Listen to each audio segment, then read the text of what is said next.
Live Kim. Hello again. Welcome back. Welcome. So today we have a bit of an intense episode for you girls. Ooh. Yeah, she's gonna be slightly intense, but I feel like testimonials are a pillar of strength. They're reminders to us of the obstacles we overcome. And me sharing this with you guys is to remind you hoes, honey, that Raina T's over here, we didn't just jump on the line, talking bad about our gifts and our abilities because we watched a television show and that's what made us witches. No, bitch. We were put through the fire, honey. Fire. The flames, queen. And we made it through to the other side. So what inspired me to do this video is, I have a little witch sister who she's kind of going through a similar situation in which someone close to her, someone, family friend oriented to her, is doing work on her. What? Okay, yes, that's right, bitch. The A closest family girls member. that's right, Girl. bitch. Don't they say the blood be thicker than the water, honey? Yes. Not the family So doing work. doing work. So that came up in the reading, and that came up also just, with a lot of the things that she was saying that she was going through. So it took me back to my own place of overcoming, okay? Overcoming and slayage. And slaying and earning my stripes. So let's talk about it. Let's talk about how I was, for a great part of my early life, indoctrinated into the Christian teachings in a cult, a religious, magical cult, borderline magical, hoodoo, if you want to call it, religious, Bible thumping cult. So wait a minute. So this was like an offshoot of Christianity. It was like a branch. The girls were doing their quotes, but see, let me explain something to the girls, okay? Tapping into the essence, which is, if you want to call it, the God force, or the all, the source, the one. It can, it has so many interpretations. So if you want to believe that God is your champion, Jesus is your champion, and you're calling on Jesus to fight your battles and fight your enemies, you're conjuring a spirit through magic to perform work for you. It's the same thing as us calling upon, our goetics, the Hindu girls calling upon, their deities, and so on and so forth. It's the same tapping into is it the patron? Yes, the deity, the patron, and having them work and perform miracles or fight your battles. So it was as if they were using the Bible.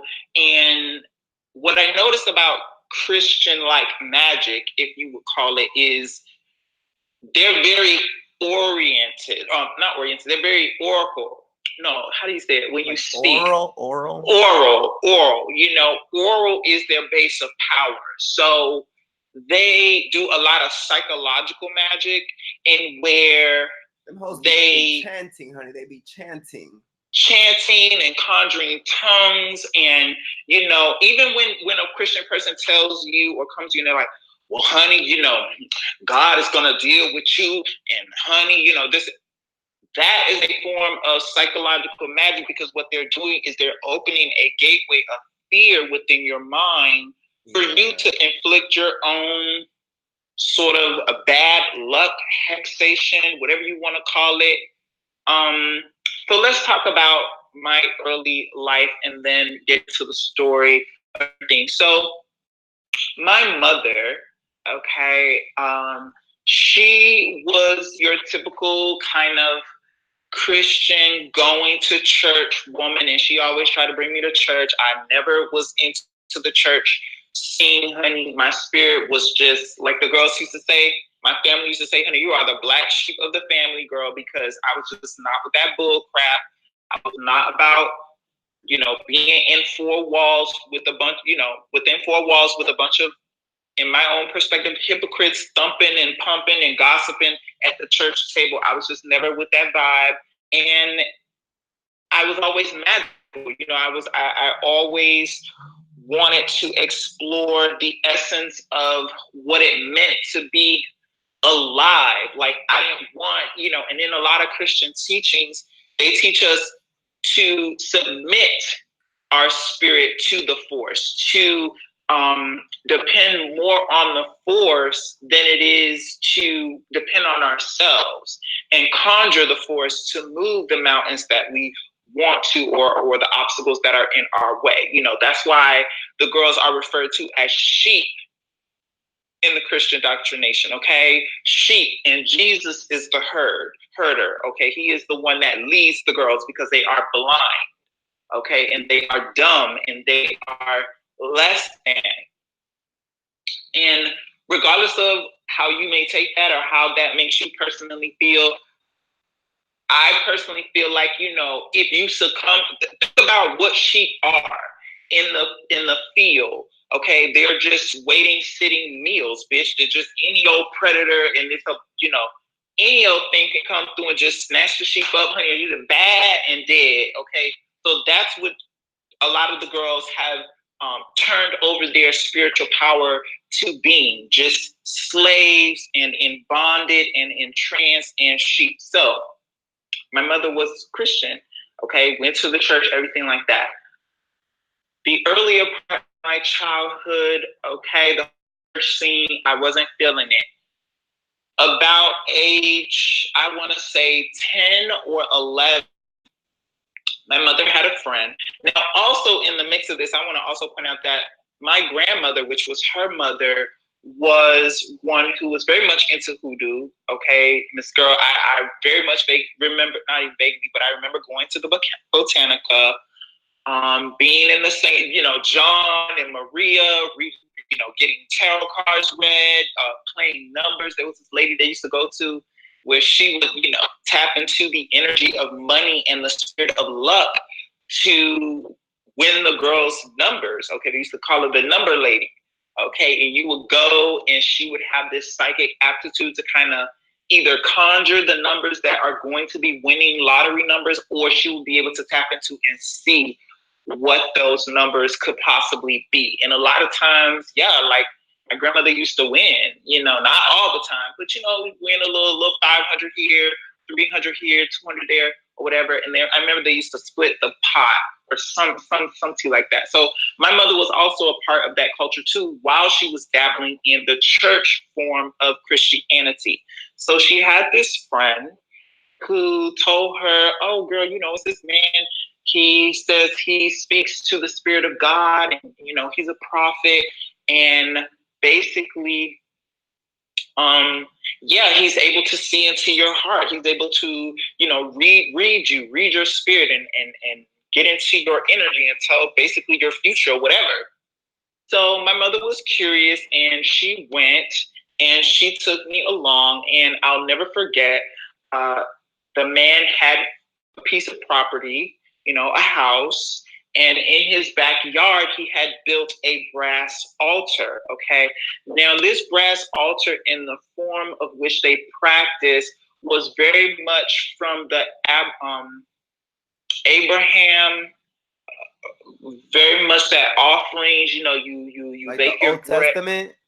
Old Testament teas. Those were making offerings, not live sacrifices, but they were making. It's kind of like what they do in church too, where they say, "Oh, the bread is the body of Christ, and the wine is His blood," and they would bake bread and wine, and they would put it into the fire, and it's like, cast your wishes into the fire when you bake this bread. It literally the same bitch petitioning, conjuring the spirit, asking for what you want. It was the same thing going on there at this place. So when we went there, mind you, this man was a Scorpio. Okay. So very deep into his mysticism, and very deep and fixed into his position of what he believed was true.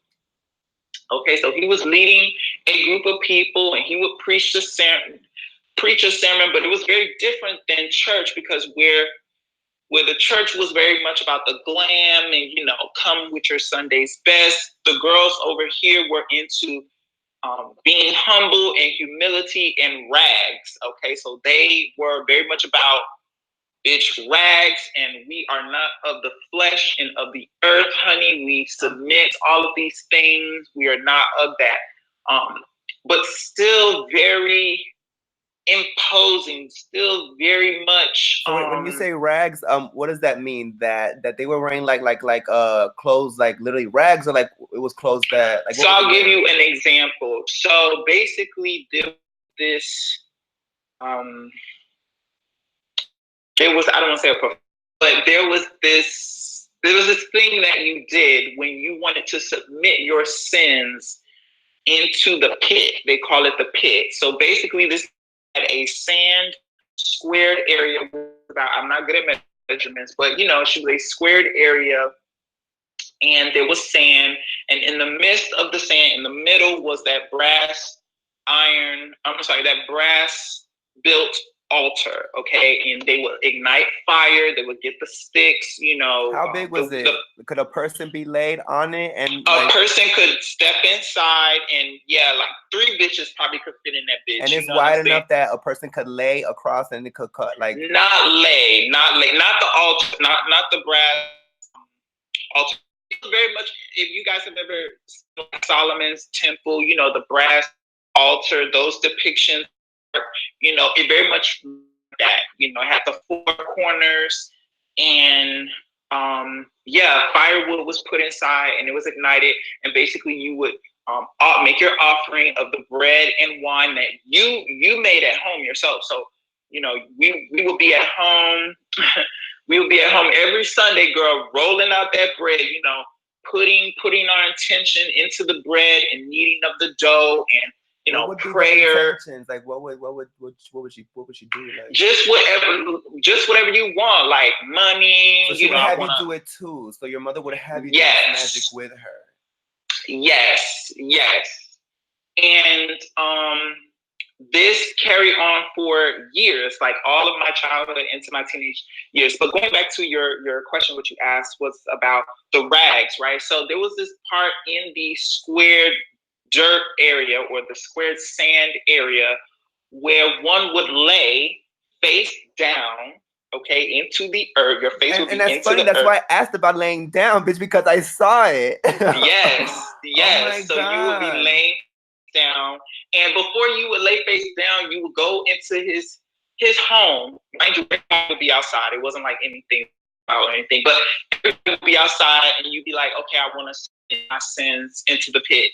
And you would go inside, and they would give you basically a potato sack. You get naked, and you would put the potato sack, which had a hole for your head, 2 holes for your arms, and it would go over like a garb. So you were basically, and in a lot of Christian teachings, when like the girls would go to the temples and stuff like that, they would like de-garb themselves, because there was this thought form of like, you want to present yourself as humble and as low as you can before the Spirit of God. Okay, so put on the potato sack, and then you would go outside, and you would lay face down, and then you would be there praying. Did you do that? Did you put the potato sack? Yes, I did. Girl, you never told me this. Girl, see, welcome. You're gonna get a lot of tea tonight. You're gonna get a lot of tea. Tonight. All the girls gonna get crazy. Tea. Yeah. So, and in my experience in doing that, I never heard anything speak back to me. Not like now. Never heard any. I will tell you, because there's more tea later. Because the bitches came for me. Now I had to fight for my freedom, and I had to slay my own mother. Okay, and when I say slay, I don't mean bitch, but I had to go in and lay her ass out, because when you submit yourself to that cult, it's kind of like a gang initiation. Okay, they will baptize you. They do this whole like the dousing you in water, purging you and things like that. So, once you kind of submit yourself to that, you were in their cult. So you were almost in a way attached to everyone who was a part of that, and it was like 20 people that would come a night and be was it there like equal men women ratio, or was it more women? Yes, it was. Yes, it was men, women, children. I mean, people would bring their kids, and it was just it was that like it was very universal as far as demographically there were a lot more Black people and Haitian people, but we did have some Hispanics. I remember one white lady who was there really faithful or whatever. So let's see. What age was this man? He had to be in his late 40s, 50s. So I'm sure now he's probably like in his 60s, possibly pushing 70s. I mean, maybe a little young. Maybe he was older, 30s or whatever. But very strong, passionate, like just that, that Scorpio energy is very intense. So like when they believe in something and they're preaching something, like that's it. That's the law. That's final. Okay. Now, keep in mind that me as a child growing up, I was always motherfucking different. I always had this spirit about me that was, a feminine and, resonated with the female anima archetype. The girls could clock me a mile away. I was always internally focused. My imagination vivid. I was not playing with boys and shit outside. I was inside with my action figures, making up stories and going to different worlds. So I was always a very intuitively attuned child, very sensitive, hypersensitive. Now, this is important because what the gentleman, the prophet, if you would call him, what they were always kind of looking for was someone to usher up behind him and take over when his time had passed. So they were always trying to prune the younger men. That's right. That's right. They were trying to prune the younger men and women too. It wasn't like they were that strict or whatever, but they would normally try to prune the up and coming girls to be ready for that ascension. Okay, so for a while they saw that in me because yes, because I would have dreams, bitch. I would have dreams. Now, oh yeah, when you submit yourself etherically to this cult, like a spirit would come to you. A spirit would manifest itself in your life. And I'm going to talk about that in a minute. But okay, so we got the cult scenario out of the way. Now let's talk about myself fitting into this, okay? Because keep in mind, this is super Christian. They're following the Old and the New Testament, and the girls do not abide any form of sodomites, okay? I was labeled and continuously bashed, mentally and emotionally bashed, as being an abomination, as, being damned, and trying to conjure that spirit out of me and, destroy that spirit. So in a way, they were trying to spiritually lobotomize. Okay, so they would literally like get on top of you and like no. Get it out. Well, like, what would they do? No. Okay, so it's more. It was more so a emotional and like being there.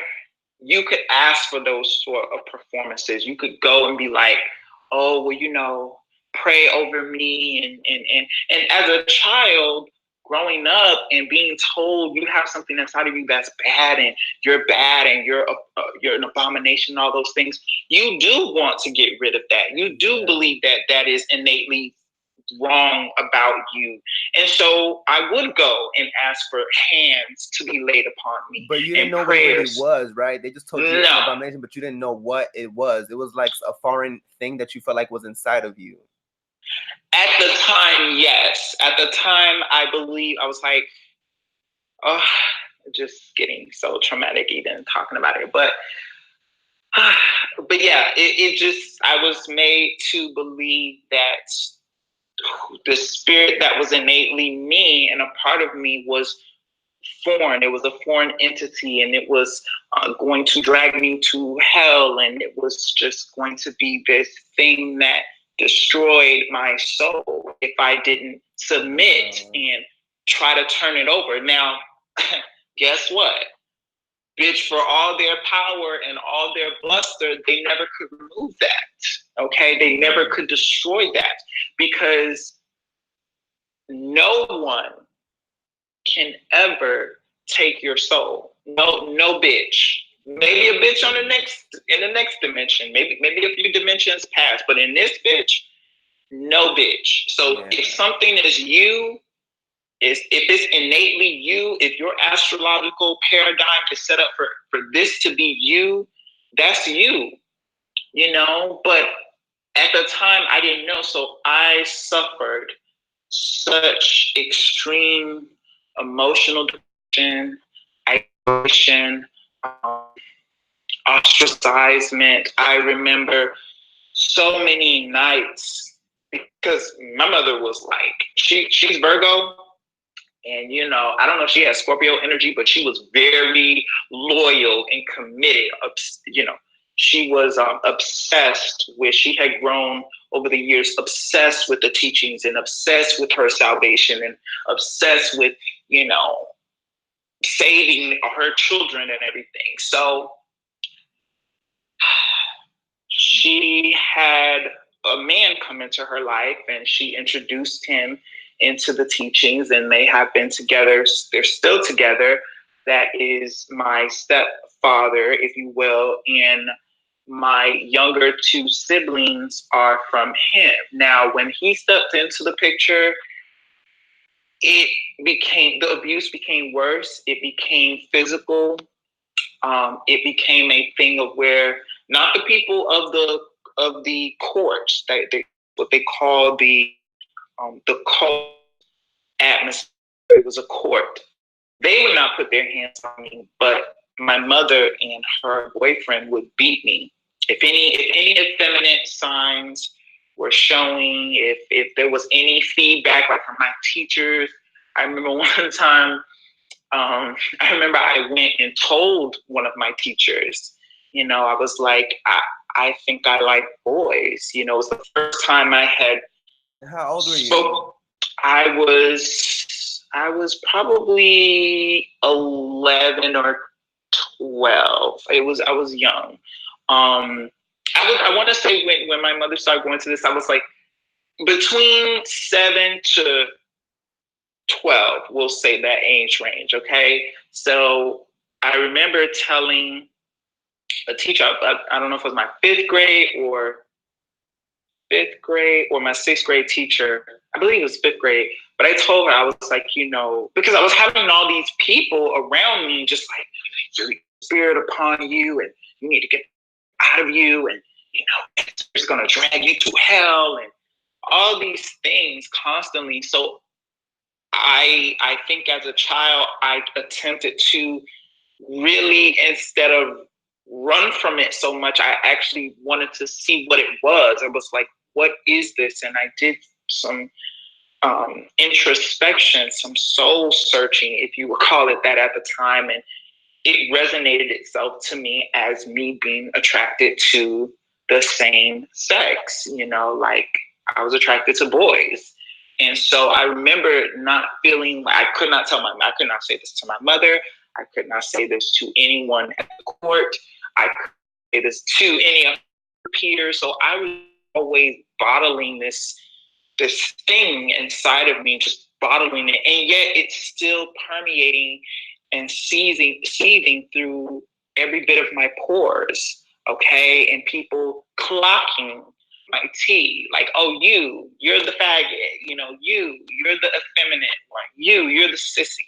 So I was having all these people tell me this and not really, not knowing, you know, being that it was labeled so bad, identifying with it was just the scariest notion in my head. And I said, I need to say this to someone and see really how this is received. And I had a teacher, her name was Mrs. Green.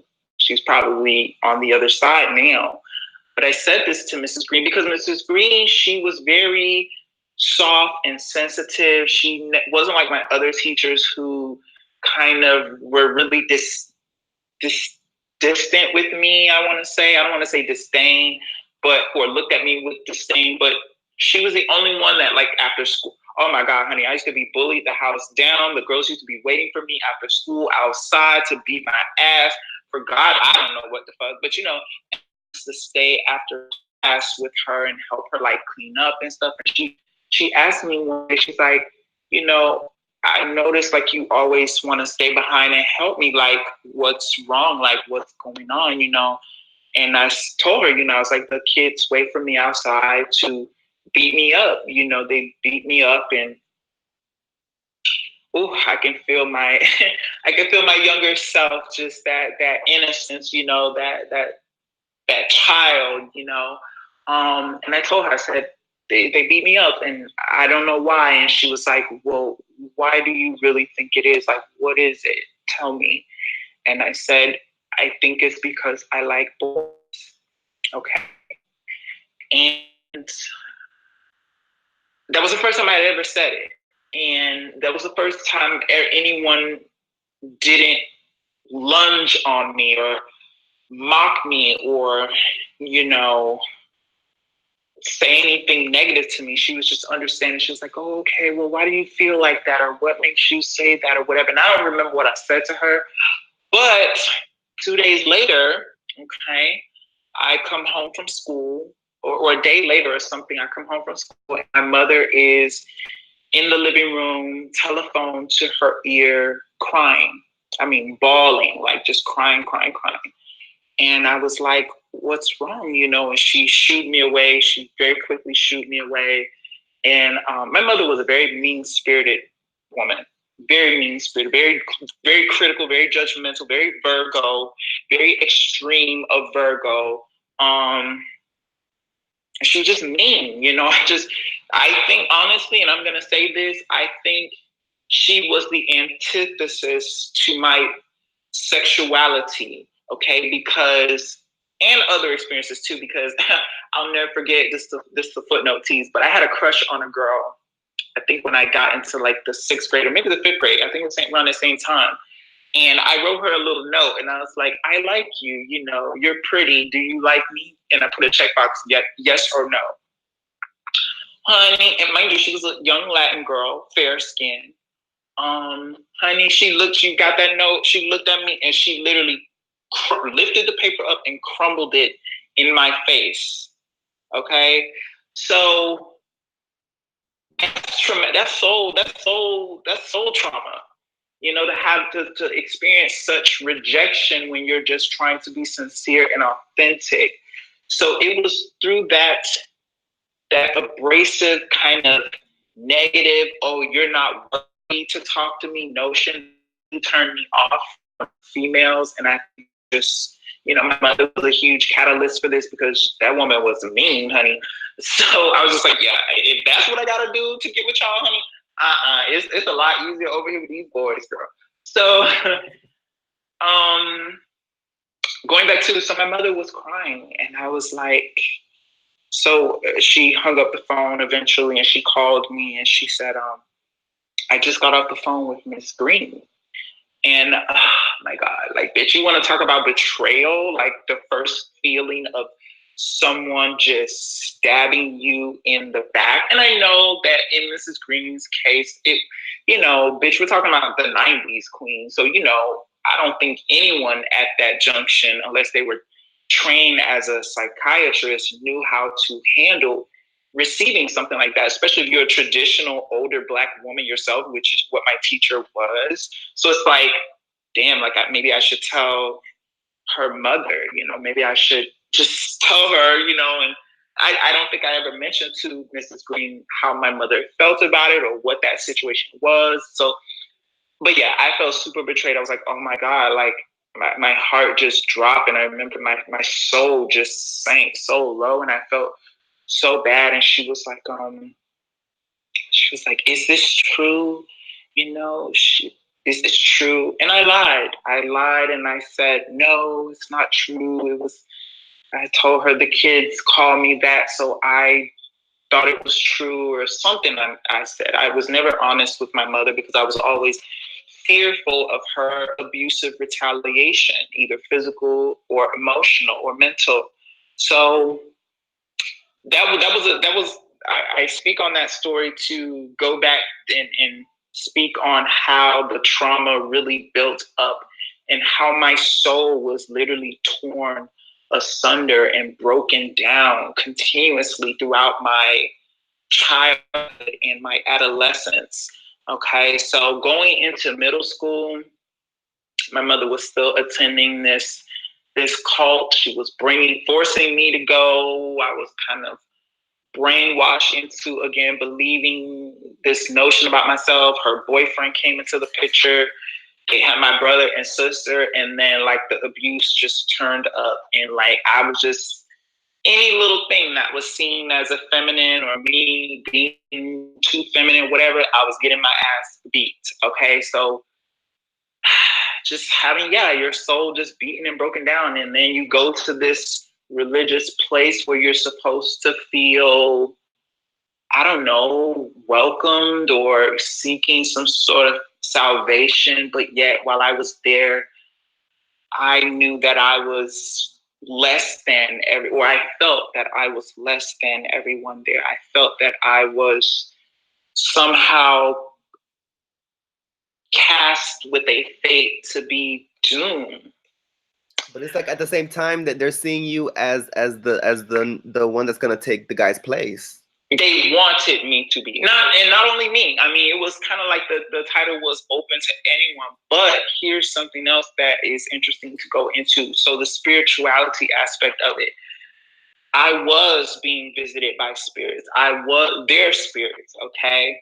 Now, something that this man used to really speak on was that, quote unquote, God or Jesus, when he comes to you in the form of a dream, like he's hidden. He's always hidden. He never shows his face. You never see his visage, or you never see his face, basically. And in certain dreams that I would have, so for example, I remember I had a dream that I was in my old house.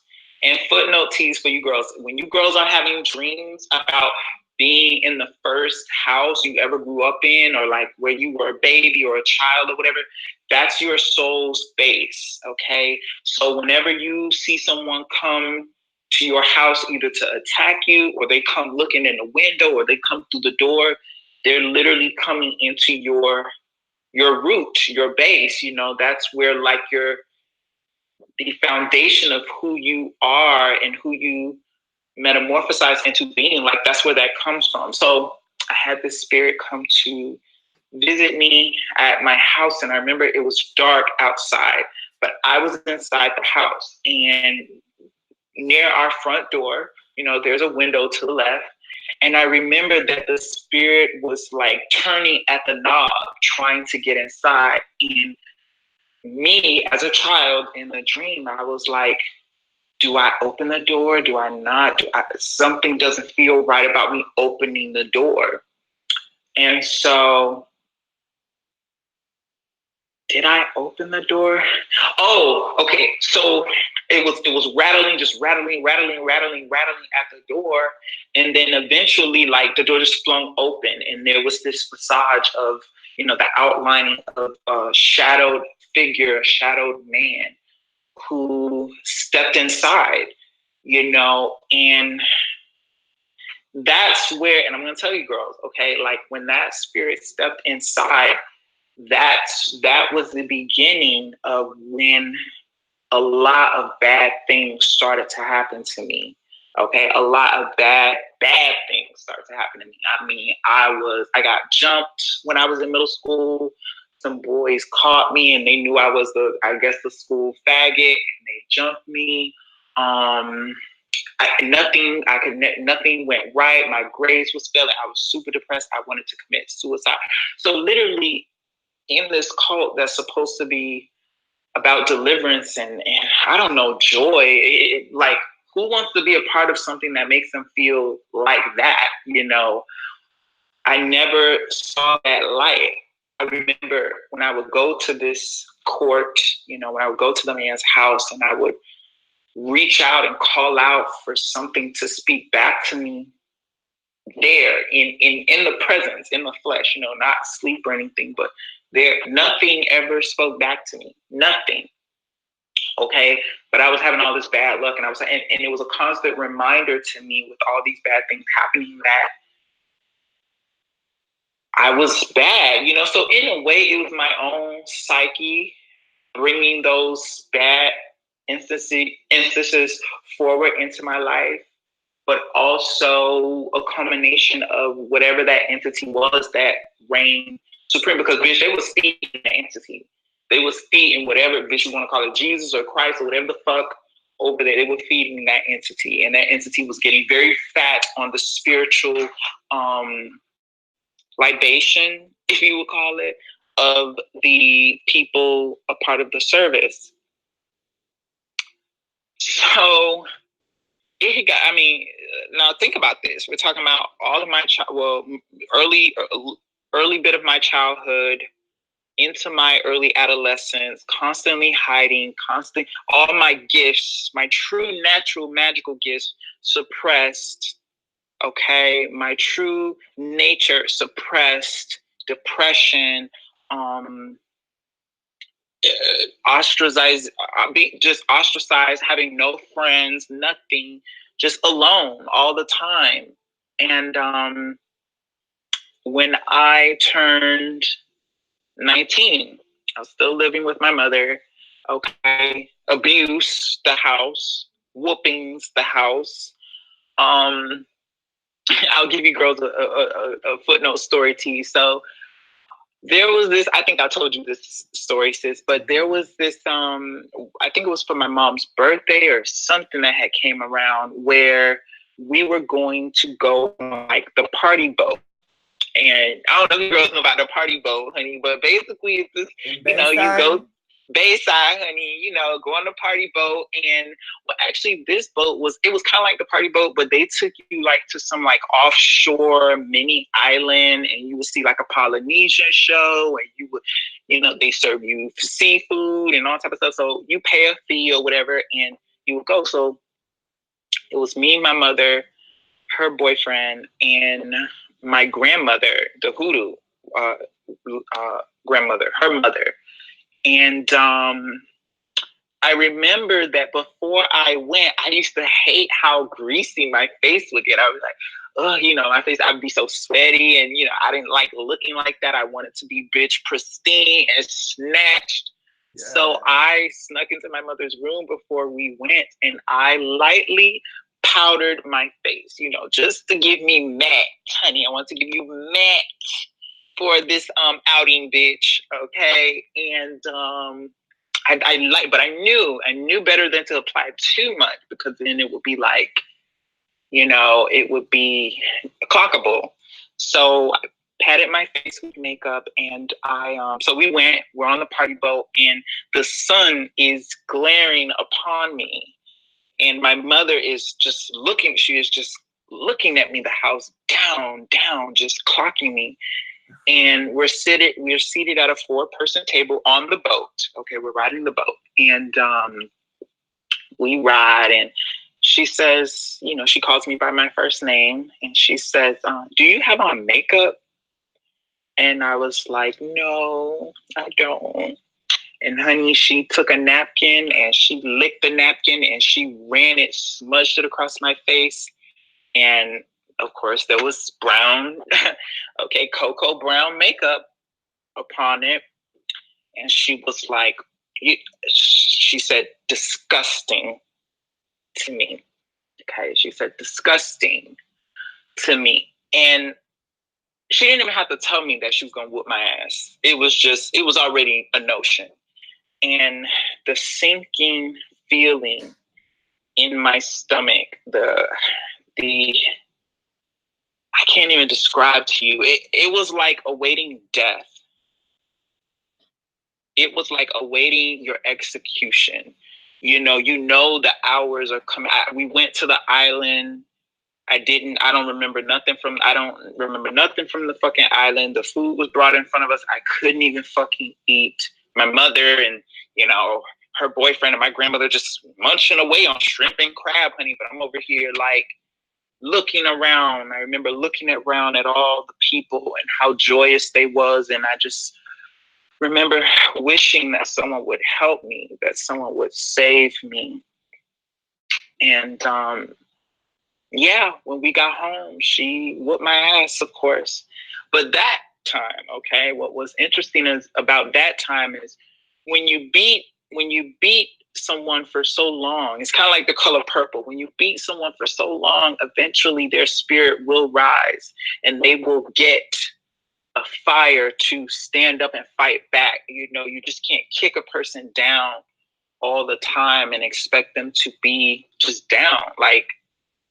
And after she beat me, I was, sitting on the floor, welts on my body. And I said to her, I said, I hate your motherfucking ass. I hate you. I hate you. And I meant that shit. Okay. I had never hated I never knew what that was, but I knew, well, I did, obviously you get, the vocabulary of hatred, but to really feel that in the entirety of your being and to say that to someone, that was the first time, I was just like, I hate your ass. Like, I hate you. I remember I said, I hate you with every fiber of my being. Yeah, I said, I hate you with every fiber of my being. And they, bitch, her and her boyfriend, they gagged, honey, because they was just like, what? Like, what? And she had her little moment where she is the victim now, and she goes and she's crying in the room and this and this and that. And it's like, bitch, I didn't feel no type of remorse. I was like, bitch, your ass. I was like, like they say in the Bible, honey, when the snake and Eve, when they created enmity between them, yeah, it was enmity between me and her ass. And so now we fast forward. So that was a childhood memory that I just told you guys about wearing makeup and my mother clocking the tea. So still, all this, we're going to the court, we're going to the religious and this and that. The girls are trying to get the spirit out of me and banish the spirit or whatever. So I'm at age 19. And at this point, I have believed or agreed to believe that I am cured and I am no longer attracted to men, and it's disgusting and lustful and this and this and that. And I want to explain that notion for a second to you guys.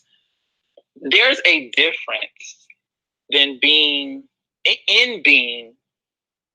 emotionally attracted to the same sex or just having the desire to form a romantic relationship with the same sex and being a lustful, promiscuous, nasty bitch. You know what I'm saying? Like, I was never about that life. I never looked at men and just, wanted to, I always was like a fucking hopeless romantic, wanting to be bayed up, and get my fucking knight on a shiny horse to come sweep me away. I wanted to be the fucking princess in a goddamn motherfucking fairy tale. So it was always foreign to me in a lot of the teachings that made me or tried to conjure me to believe that I was a lustful, sinful, abominable creature. You know what I'm saying? So age 19, there was some other stuff that happened because, honey, I hadn't ran away, bitch. The girls were trying to put me in the system. It was like a lot of stuff. But fast forward, age 19, I'm back living with my mother. And so, again, just, many nights crying to myself and wishing that this was not my fate. I wish that I could just live like a straight heterosexual man and I didn't have these feelings, or I didn't have this longing in me to explore something that I felt was so abhorrible. But I committed to trying to not be a lustful sodomite, if you would call it, honey. And we went to Winn-Dixie. Me and my mother, we went shopping or whatever. And so at the time, I was cute. I was a cute little boy at the time. Cute little something. Bitch, always cute, but at the time, yeah, I was getting a cute little young Twinkie boy. And we went to Winn-Dixie, and there was this guy there who would literally took it upon himself. I'm not paying this guy any attention, but literally took it upon himself to follow me and my mother around the fucking the food market. You could tell, how we say, sis, like how you could see it in their eyes. Like back in the day, the girls would give you eyes. There was just something in their eyes. It was something in his eyes that was very much like he was attracted to me.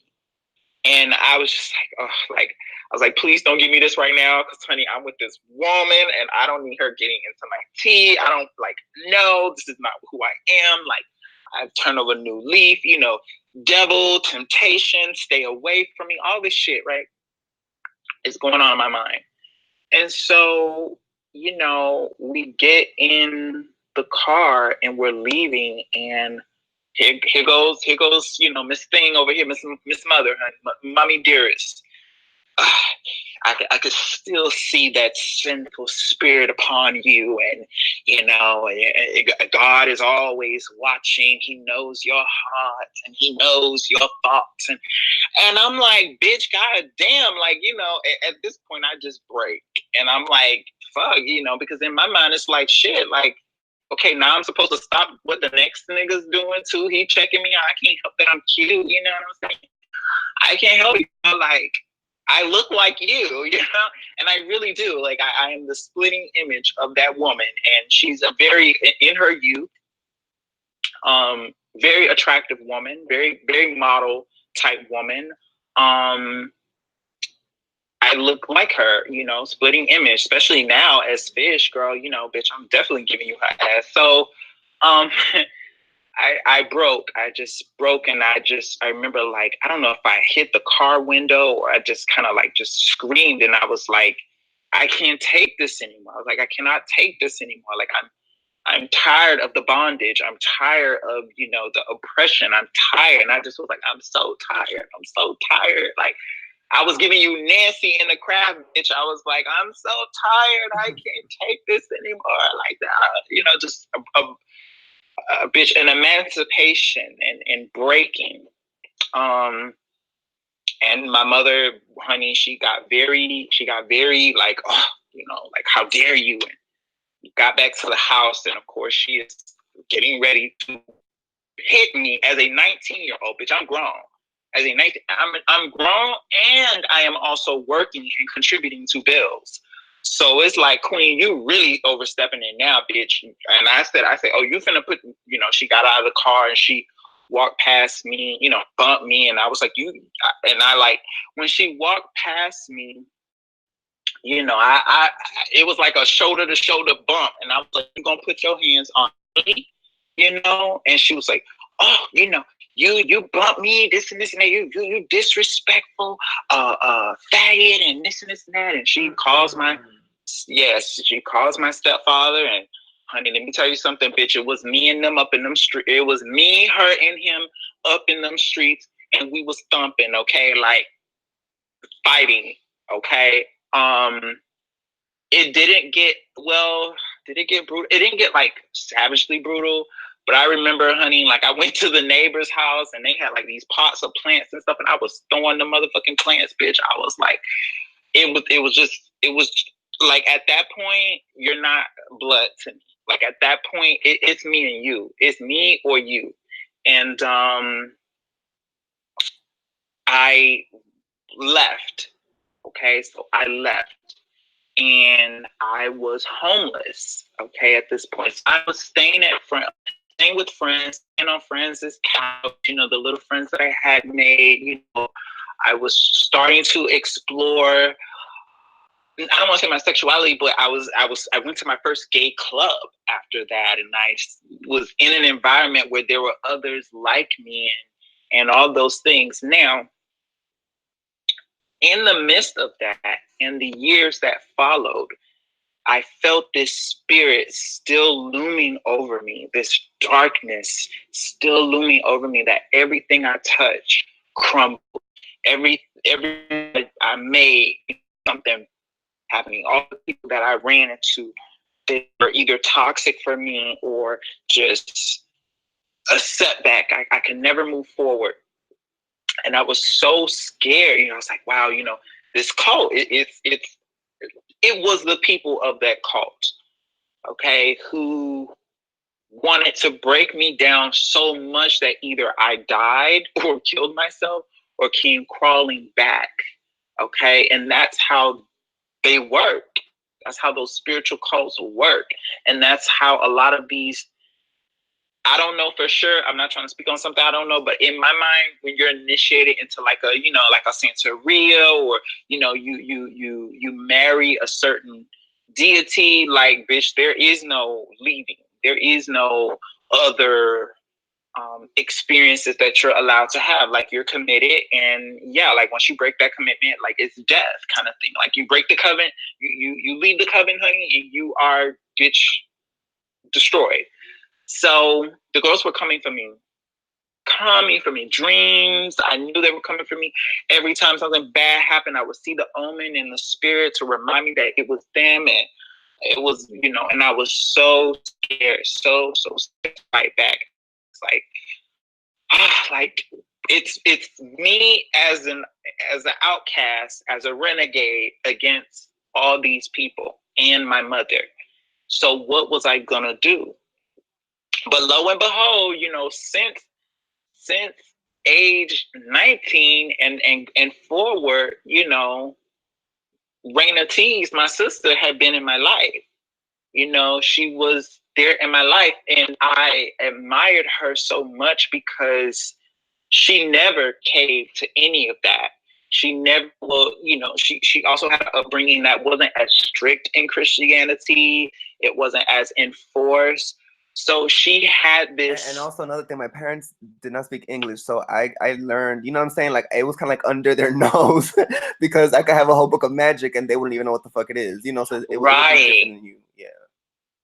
Right. So it was like I always admired, and she was a constant rock through that whole ordeal of, like, you know, she used to tell me, like, girl, eventually you're gonna have to fight them back. You're gonna have to fight them off. Like, eventually you're gonna have to confront them on a spiritual level. And I was like, I was so scared. I was like, no, because, you know, if I do, it's just gonna make matters worse. And oh my God, you know, but there was no peace for me. There was no peace for me. Okay. Now, mind you, years later, we'll say like 2-3 years later, me and my sister, not even 2 or 3 years later, like, bitch, all around that time, actually, we had done our first ritual together shortly after I left. Well, I had left, went through a process, because remember I was staying with Kenyatta then. And then I was in the north part of lower state Florida. We ain't gonna say no location. But I was doing magic. It was the first time that I had, like, got into point, doing. You were living with your ex at this point. Yes, I was. Yes, so we were doing magic. Me and Raina were doing magic, and we had did our first love spell together. And after that, it was just a takeoff. It was like, oh my gosh, like, this is always what I was meant to be. You know, I was seeing the spirits respond. I was seeing, you know, very small manifestations. I was a dabbler and a neophyte, so it wasn't like, oh my God, these great outpouring of miracles. But it was not enough that there was a cloud still looming over me from that past that I had to cut myself away from, because no matter what I touch, it was just a downfall. So Raina was like, bitch, you know, you're going to have to get her ass. You're going to have to get her because I feel like she's still coming for you. And also, very important, she was able to come in, my mother was able to come into my dreams. Okay? She was, that, ooh, honey, that bitch, when I tell you terrorize my psyche, terrorize my psyche. I mean, dreams of her getting, you know, and there will be a lot of dreams too. Where I would like just be reading her for filth, just reading her so much that I was foaming at the mouth in the dream, and just like sometimes I couldn't even get the words out. It was just so much passion behind it. But she was there. She was always there in my psyche. There. Just bitch to remind me, you know, to just come for me. And my sister was like, "Yeah, bitch. Eventually, you're gonna have to fight her ass." And so now we get to bitch where I laid into her motherfucking ass. Okay, so I had reached out to her via phone. Her and I had spoken in probably 2 or 3 years at this point, and I had reached out to her, and I wanted to really ask her, like Queen, are you doing something against me? And I think I just asked her, like, are you doing something against me? Like what? You know, because I'm like dealing with all this. I, you know, can't get shit straight, can't have nothing go right in my life. Like, are you doing stuff against me? And she was like, you know, the spirit of truth will always be a reminder in your life. You know, that the spirit of the Lord will always, you know, be there and have control over you. And, you know, you can't run, you can't hide. So it was almost like she was just saying to me, like, you will always, you know, and again, that's how a lot of these Christian magicians work. They have to orate, you know, that fear-mongering tactic in a person's mind to have, you know, them believe the ideology. So when things start manifesting in their life, they believe that what the person told them is true. You know, that's their fate, and that's all that there is. And I will say, for a long time, I was very scared to fight, to get back with her ass. I was very afraid. You know, I just didn't know what the repercussions were going to be. I thought, you know, that religion was real. I thought that there would be further repercussions. I just didn't know. So my sister talked me. She was like, bitch, we're going to have to go. We're going to have to go in then. You know, at this, I think it was getting so bad that it was like, you know, the dreams were too much. I was at a point where I just didn't even want to live anymore, you know? And that was in the first episode of not feeling like I wanted to take my own life. But I just felt like, wow, you know, I'll never be able to escape this. Maybe I should just not be here anymore. And my sister was like, okay, now you talking like that, like, bitch, we gonna have to go in on her ass. Like, get her ass, get her. And so your girl Raina T's bitch went the fuck in, performed a dark ritual, and I wanted to blacken all of her chakra points. Okay, I wanted to bind all of her chakra points and her abilities. And so I performed a ritual. Now, at this point, I wasn't as familiar with the Goetic spirits. I wasn't as comfortable in summoning and things like that. I don't think, maybe I was. I think it was maybe around the same time, but I wasn't as comfortable. So it was like, you know, just my own ritual. And I blackened with the black candle. You know, I had the different candle points drawn over a outlining of a figure. You know, I had drawn the head, the shoulders, and everything, like a body on it was like a long art paper. You know, those long kind of notebook art papers when you do sketches and stencils and things like that. I had one of those, and I had drew that, and I drew all her chakra points.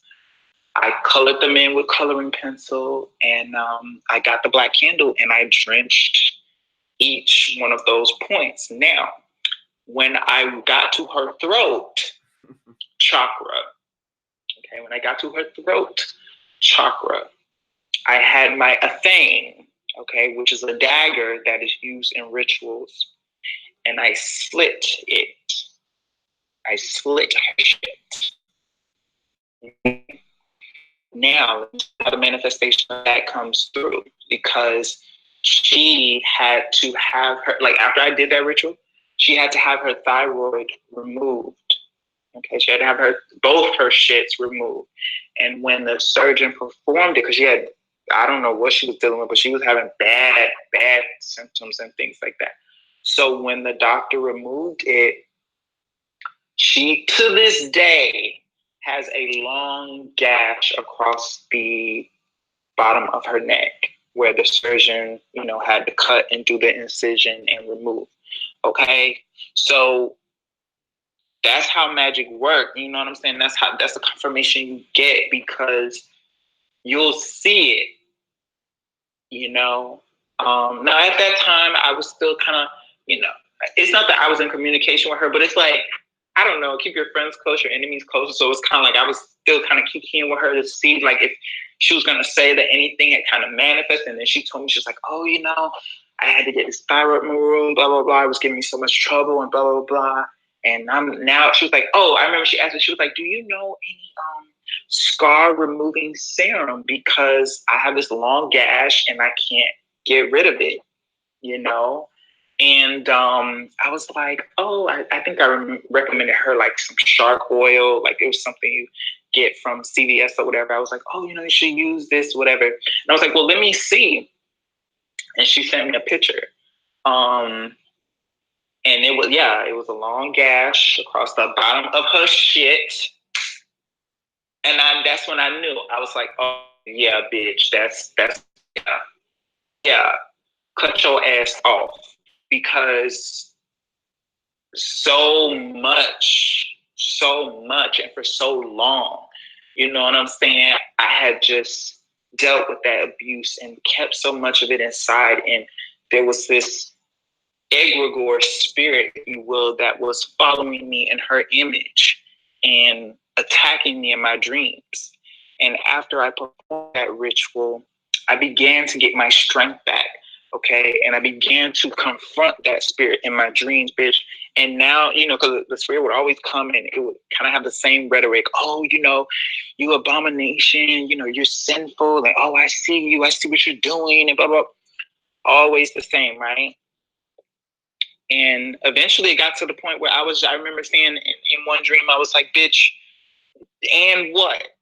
And motherfucker, bitch, I'm going to suck this motherfucking dick, bitch. That's right. I love it. I love it, bitch.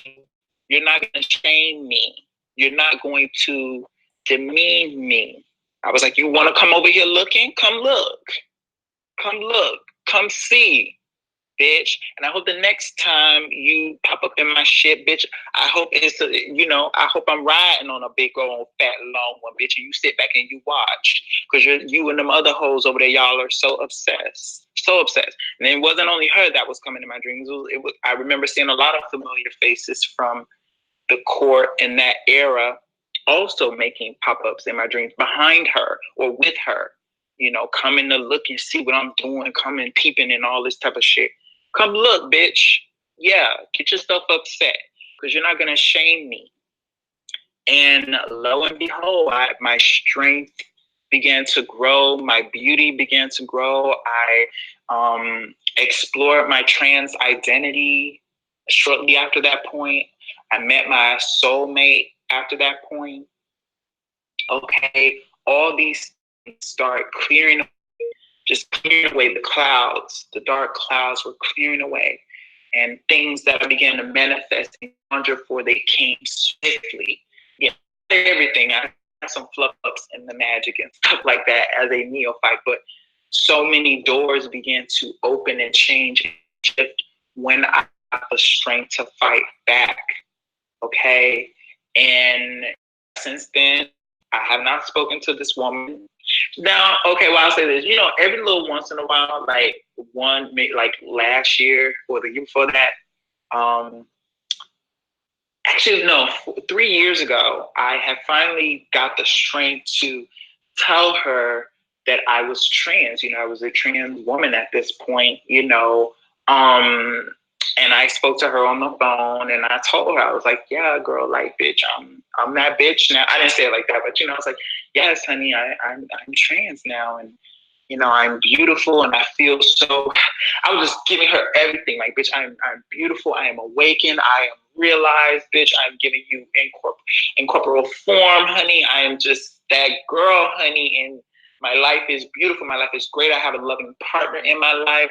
There is nothing that can come and stand and tear me down. And she could not take. She didn't say that, but I could tell from the pause, you know, she gave me one of those, like, you know, ooh, okay, well, that's really nice to hear. And da da da da. Yes, girl, it sure the motherfucker is, honey.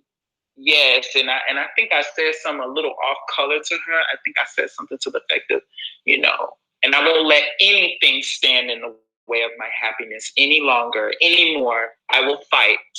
Something to that extent. I said, I was like, yeah, any bitch that come, bitch, it's me and them, honey. It's me and them. And so, you know, I haven't spoken to her since. I haven't. In my mind, it's like, and I don't know what you know, planet is in my house of like family and connections and things like that. But I will say the backlash, or you know, the the side effects of dealing with such things is I have a harder time forming trusting relationships with people. I have a harder time letting people in.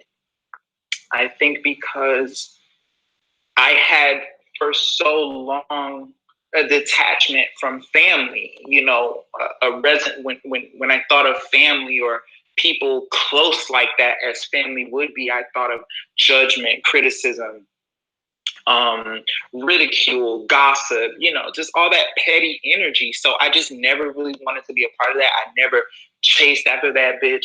You know, I had my little era where I wanted friends, but then, honey, after some other tea happened, which that's a whole nother video, you know, I was just like, child, I can appreciate my own time. I can appreciate my own solitude. I can appreciate my own energy and value that. So I think all of it and through it all, it was a testament, you know, it was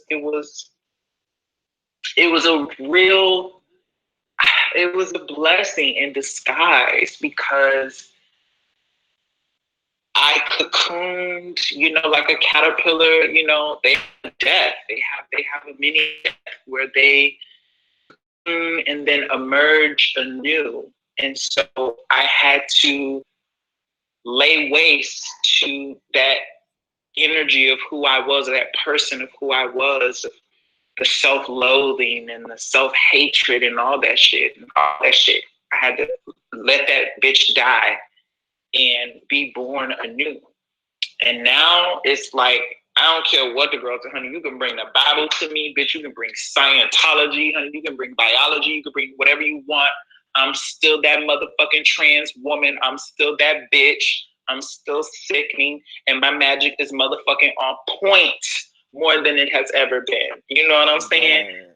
Yeah. And that's how you overcome, you really champion. So for, I guess, my LGBT girls, you know, my witches, you know, maybe my younger witches who are feeling that, going through that process, eventually you will have, if your parents are not for you, any bitch that's not for you, they're against you.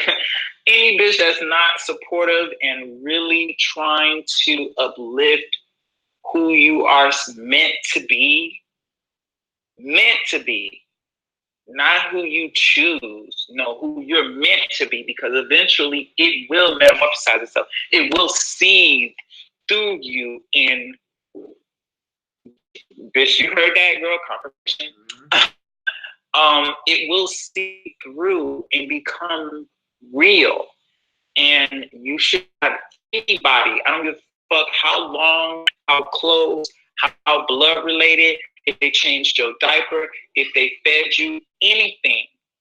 No bitch should be in your life weighing you down and abusing you and kicking you and demonizing you, you know, for who it is you feel you're authentically supposed to be in this life.